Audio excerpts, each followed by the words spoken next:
Polity के अगले practice set संविधान के जितने भी क्वेश्चन हैं वो हम आपको करवा देंगे।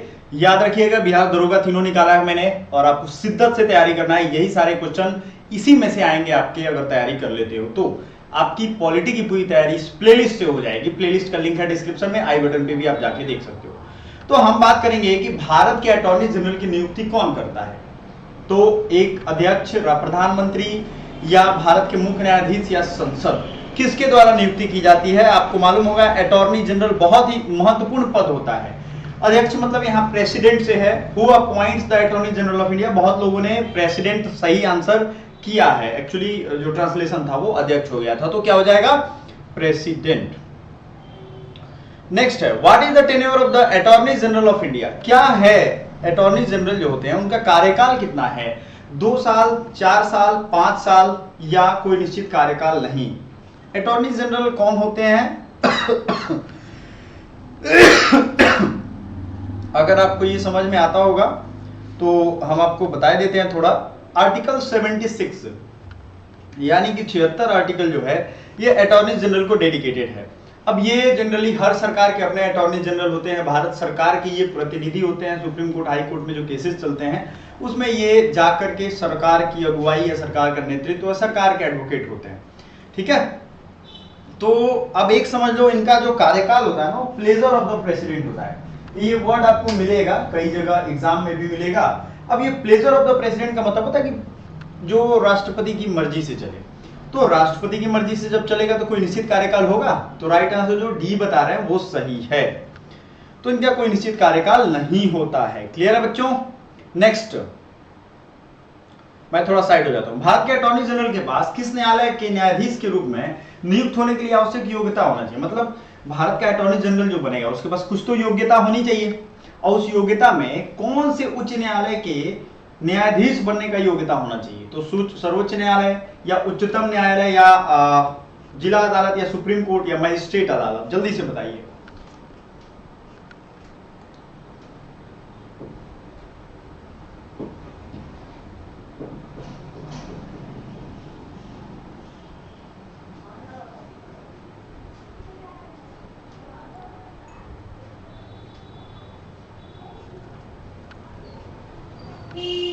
तो ये होनी चाहिए सुप्रीम कोर्ट, यानी कि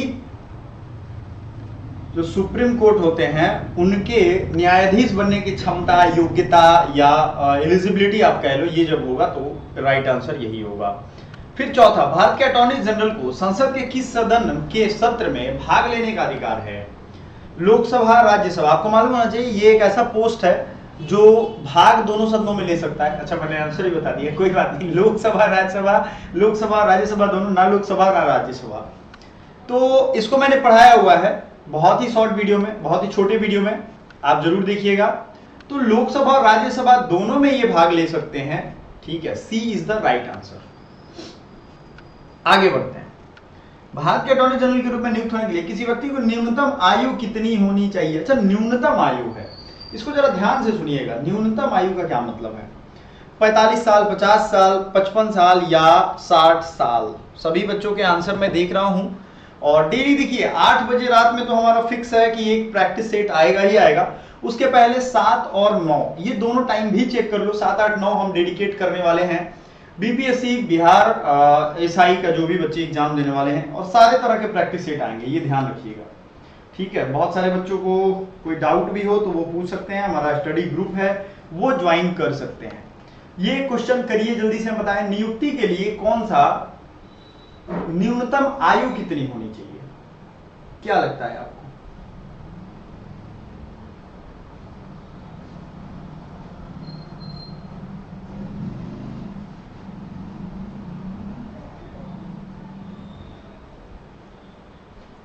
बताइए। राघव, सुमन, संगीता। एक्चुअली ये क्वेश्चन थोड़ा सा इसमें वो करना चाहूंगा मैं, माफी चाहता हूं इसके लिए। यहाँ पे आपको एक चीज देखना चाहिए, काफी लोग कंफ्यूज हो रहे थे, बहुत लोग कह रहे हैं कि ये गलत है, तो ये अच्छी बात है। इसमें जो है ना नो एज होगा। ठीक है, नो एज लिमिट। क्लियर है, कोई एज लिमिट नहीं है मिनिमम का, कभी भी आप ज्वाइन कर सकते हो। हितों के टकराव के मामले में अटॉर्नी जनरल प्रतिनिधित्व कर सकता है। हितों का टकराव क्या होता है बताते हैं आपको। भारत सरकार, निजी, वैयक्तिक, विदेशी सरकार या राजनीतिक दल, हितों के टकराव के मामले में अटॉर्नी जनरल जो है वो प्रतिनिधित्व करेंगे किसका? भारत सरकार का। देखो अटॉर्नी जनरल जो है ना वो भारत सरकार का अपना वकील होते हैं, तो उनको सारे फैसिलिटी जो है एमपी के बराबर मिलता है। उनकी सुरक्षा होगी या उनके जो भी प्रिविलेजेज होंगे, फोन का बिल, ये बिल, बंगला, ये सब। तो ऐसा तो नहीं है कि भाई वो कॉन्फ्लिक्ट ऑफ इंटरेस्ट में अटॉर्नी जनरल किसको रिप्रेजेंट करेंगे, ऐसा तो नहीं। प्राइवेट इंटरेस्ट को चले मान लेते हैं, जैसे वो पहले एक बिल्डर का एडवोकेट रहे हैं, बहुत बड़े बिल्डर है, बहुत पैसा देता था उनको, एक हियरिंग का 10 लाख 20 लाख रुपया देता था। अब वो बिल्डर जो है वो भारत सरकार के खिलाफ ही केस लड़ रहा है। अभी समझने की कोशिश करिए, जब वो भारत सरकार के खिलाफ ही केस लड़ रहा है तो उसका जो वकील था वो पहले उधर से था, अब ये इधर से है, तो वो किसको प्रतिनिधित्व करेगा? भारत सरकार को ही करेगा। अगर मान लो कि उसको प्रतिनिधित्व उसी पार्टी को करना हो तो वो कैसे कर सकता है? वो प्रेसिडेंट से परमिशन लेकर के करेगा, जो कि वो करेगा नहीं, ठीक है। इसीलिए इनके प्लेजर ऑफ द प्रेसिडेंट कहते हैं, हर बार लेना पड़ेगा, ऐसा करते नहीं है। तो भारत सरकार के ही प्रतिनिधि हैं। भारत के अटॉर्नी जनरल को हटाया जा सकता है अध्यक्ष, प्रधानमंत्री, भारत के मुख्य न्यायाधीश या संसद। भारत के अटॉर्नी जनरल को क्या कैसे हटाया जा सकता है? कैसे लग रहा है? अध्यक्ष मतलब यहां प्रेसिडेंट समझिएगा। Attorney general is removed by, कैसे?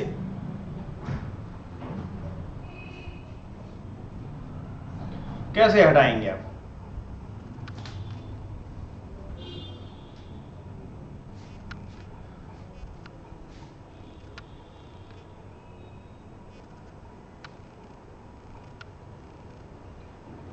तो अटॉर्नी जनरल को आप कैसे हटाएंगे? राष्ट्रपति के द्वारा हटाया जा सकता है। ऐसा नहीं है कि इसे जो भी चाहे वो हटा सकता है। क्लियर है ये चीज? आपको ये ध्यान रहेगा। जी हाँ, बिल्कुल, बहुत सही, सभी लोग सही आंसर कर रहे हैं। तो इन भारत के अटॉर्नी जनरल को हटाया जा सकता है अध्यक्ष या राष्ट्रपति के द्वारा। बहुत ही बढ़िया, चलो ये आपने सही काम किया। बहुत बच्चे हैं जो कमेंट कर रहे हैं, ठीक है। चलिए आगे बढ़ते हैं। भारत के अटॉर्नी जनरल को सिंपली सी यही एक तरीका है, अगर इस्तीफा भी देना चाहे तो वो हटा सकते हैं। राइट्स एंड लिमिटेशंस में ये चीजें हैं। भारत संविधान का कौन सा अनुच्छेद अटॉर्नी जनरल को की नियुक्ति से संबंधित है? अनुच्छेद 76, 74, 78 या 80? कौन सा अनुच्छेद है बताइए। भारतीय संविधान का कोई सा भी तो आर्टिकल होगा, तो वो आर्टिकल है, आर्टिकल अभी मैंने बताया था वीडियो के शुरू होने में, मतलब ये क्लास के शुरू में 76। और एडवोकेट जनरल का निकालना होगा तो कैसे निकालोगे? तो मैंने +89 का फॉर्मूला अपने क्लास में बताया है, आप जरूर देखिएगा। बहुत शॉर्ट और काम की वीडियो में लेकर के आता हूँ, फालतूगिरी मैं नहीं कर पाता हूँ, मेरे पास टाइम नहीं है, और ना मैं चाहता हूँ कि मुझसे कोई फालतू के सवाल करे, मेरे सामने होशियार बने, मेरे सामने मुझे बेवकूफ बनाए, ज्यादा तेज बने। तेज हो तो भाई अपने आप तक रहो, थोड़ा स्टेटस लोगों को पहचानना जरूरी है। बिहार में खासकर ये मूर्खों की धरती हो गई है। मैं देख रहा हूँ ज्ञानियों की स्थल हुआ करता था, ये ज्ञानियों का मतलब स्वर्ग कह लो आप। यहाँ से महावीर और गौतम बुद्ध जैसे बड़े बड़े राइटर, फिजिसिस्ट, केमिस्ट, बड़े बड़े साहित्यकार निकले हैं, लेकिन आज मूर्खों की भूमि हो गई। लेकिन इन मूर्खों में सबसे कॉमन बात क्या है कि अपने आप को बड़ा होशियार समझते हैं, ना पढ़ाई लिखाई की, ना कुछ नहीं की, बस वो गली टोले मोहल्ले में होशियार बनते हैं और सोचते हैं कि हम दुनिया में भी होशियार बन जाएंगे। तो उस व्यक्ति से तो अनुभव कम ही है। जो मैं खुद दिल्ली रहा हूं, मैं खुद बनारस रहा हूं, BHU 5 साल पढ़ाई की है, और आपको बता दूं कि आदमी ये मानने को तैयार नहीं होता है बिहार में अनपढ़ों की, गंवारों की ये हालत है कि अगर आप पढ़ रहे हो तो उनको ज्यादा चिंता हो जाएगी इस बात की कि इसको हम तेज ना बनने दें। तो ये चीज है। भारत के पहले अटॉर्नी जनरल कौन थे? अटॉर्नी जनरल भाई जाहिर सी बात है कोई ना कोई तो होगा। ये बड़ा अच्छा सवाल है, बहुत बच्चों ने इसका आंसर देख लो जरा मैं क्या किया है। फर्स्ट अटॉर्नी जनरल,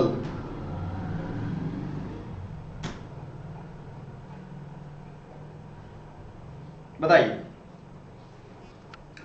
चलो तो आपको बता दें, फर्स्ट अटॉर्नी जनरल थे मोतीलाल चिमनलाल सीतलवाड़, MC सीतलवाड़ इनका नाम था। क्या था? मोतीलाल चिमनलाल सीतलवाड़। अब इस तरह के नाम में होता है कि एक पिता का नाम होता है तो वो लिया जाता है, मोतीलाल चिमनलाल सीतलवाड़। अटॉर्नी जनरल निम्नलिखित में से किसका मुख्य कानूनी सलाहकार है? अध्यक्ष, प्रधानमंत्री, मंत्रिपरिषद।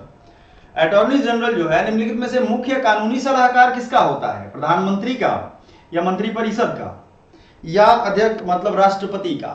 तो मुख्य कानूनी सलाहकार है सभी का। अगर कोई प्रधानमंत्री के खिलाफ भी केस जाए तो यही देखेंगे। राष्ट्रपति के ऐसे होता नहीं है, राष्ट्रपति के खिलाफ कोई मुकदमा नहीं लिखवा सकता है हमारे भारत में, उनको इम्यूनिटी प्राप्त होती है सिविल और क्रिमिनल मैटर्स में भी एक लिमिटेशन तक, ठीक है। तो आपने नहीं सुना होगा कि प्रधानमंत्री पे एफआईआर कभी कभी होता है, ठीक है, बाद में वो क्वैश हो जाता है या वो प्रधानमंत्री जब नहीं रहेंगे तो ऐसा जनरली हो जाता है, लेकिन जो राष्ट्रपति हो उनपे कोई, तो ये तो होगा नहीं। कानूनी सलाहकार प्रधानमंत्री के क्या होते हैं? मंत्रिपरिषद के सभी के लगभग होते हैं। बात समझ में आ गया? ये ऊपर के सभी हो जाएगा। चलो बच्चों आगे बढ़ते हैं जल्दी से, अब थोड़ा फास्ट करेंगे सवाल। भारत के अटॉर्नी जनरल का वेतन और परिलब्धियों किसके द्वारा निर्धारित की जाती है? तो अध्यक्ष, सांसद, भारत के मुख्य न्यायाधीश। क्या लगता है भारत के अटॉर्नी जनरल का जो वेतन है कौन डिसाइड करता है? तो इसमें जो बच्चे संसद कह रहे हैं उनका राइट आंसर है। हर क्वेश्चन को पॉज करो और क्वेश्चन का आंसर कमेंट बॉक्स में छाप डालो। अटॉर्नी जनरल को संसद के किस सदन की कार्रवाई में बोलने और भाग लेने का अधिकार है? अच्छा, सदन की कार्रवाई में बोलने और भाग लेने का अधिकार है इनको, अटॉर्नी जनरल को, ये तो आप जानते हो, लेकिन किसमें? लोकसभा, राज्यसभा या दोनों में, या दोनों में से कोई नहीं? तो जिनका भी आंसर सी है, दोनों में ये भाग ले सकते हैं। अटॉर्नी जनरल इसका सदस्य हो सकता है। जल्दी से इस क्वेश्चन का आंसर कर दो, मैंने बता दिया था आपको। सब लोग फटाफट से अब कर रहे हैं आंसर, बहुत सही, बहुत बढ़िया जा रहे हो आप लोग। लोकसभा, राज्यसभा दोनों। किसी राज्य के राज्यपाल की कानूनी सलाहकार के रूप में कौन कार्य करता है? भारत का अटॉर्नी जनरल, महाधिवक्ता, प्रधान पब्लिक प्रोसिक्यूटर, उच्च न्यायालय के मुख्य न्यायाधीश। भारत के अटॉर्नी जनरल, महाधिवक्ता,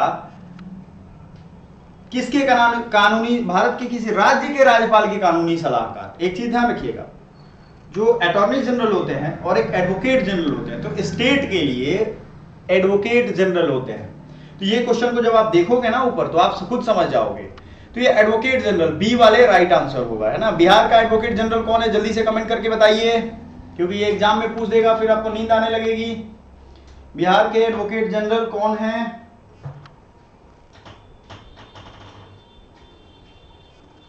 बहुत लोगों का है, देख लेते हैं। बिहार एडवोकेट जनरल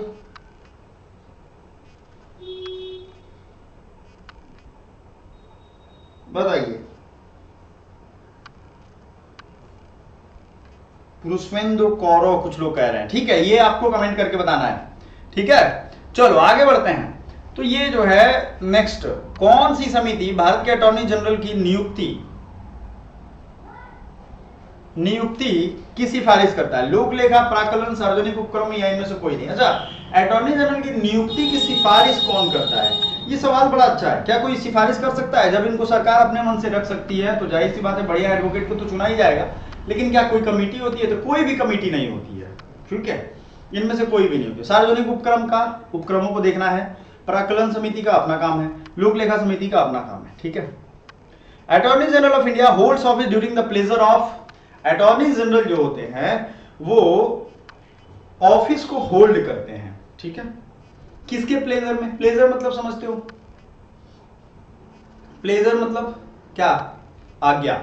तो ये president, prime minister, chief justice या पार्लियामेंट, किसके प्लेजर ऑफ द प्रेसिडेंट आपने सुना होगा, तो A is the right answer. Bharat का महान्यायवादी किसकी मर्जी, निम्नलिखित की मर्जी तक पद धारण करता है? तो अध्यक्ष या राष्ट्रपति। भारत सरकार की ओर से कानूनी मामलों और मुकदमेबाजी के संचालन के लिए कौन जिम्मेदार है? तो महान्यायवादी, भारत के मुख्य न्यायाधीश, महाधिवक्ता, तो मुकदमेबाजी के लिए महान्यायवादी ही होते हैं भारत सरकार के तरफ से। अटॉर्नी जनरल की नियुक्ति उन व्यक्तियों में से की जा सकती है जो कम से कम उच्चतम न्यायालय, उच्च न्यायालय के न्यायाधीश रहे हों। बहुत अच्छा सवाल है। अच्छा, मान लो कोई भी व्यक्ति सुप्रीम कोर्ट का जब जस्टिस बनने का एलिजिबिलिटी रखता है, उसको बनाते हैं अटॉर्नी जनरल। आपने देखा होगा अटॉर्नी जनरल की पावर क्या होती है, हैसियत क्या होती है, ठीक है। तो क्या वो सुप्रीम कोर्ट में जज बनना इतना आसान है क्या? कितनी एलिजिबिलिटी होनी चाहिए?